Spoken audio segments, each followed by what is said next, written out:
Good health, that Arctic blast we just survived means that our furnaces obviously were working overtime, which means we are dreading that next bill. Yeah, that's true. It also means that it's created some seriously dry air inside your home. And a humidifier might just be what the doctor ordered. In fact, Dr. McGeorge is here with the 4 important things to consider when you use one.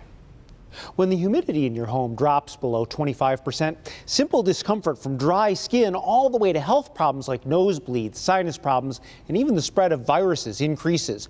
A humidifier is an important solution, but it does require some effort. Humidifiers come in lots of different varieties, from whole house humidifiers that are part of your forced air furnace to standalone steam, cool mist, ultrasonic, and evaporative units. They all have different advantages and disadvantages, but one thing they all have in common is the need for maintenance.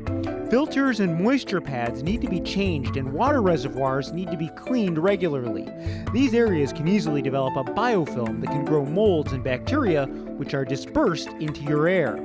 Now, when you run a humidifier, it's also important to pay attention to not over-humidify, especially if you have allergies. A humidity level over 50% is more likely to grow molds and dust mites. Now, keeping humidity levels in the sweet spot between 30 to 40% can help reduce the spread of airborne viruses. The extra moisture means particles in the air remain heavier and they don't spread as far. Now, if you want the best bang for your buck, the best room to humidify is your bedroom, since that's the air you're breathing for hours all night long. Now, many people only run a humidifier when they're sick to help loosen their cough.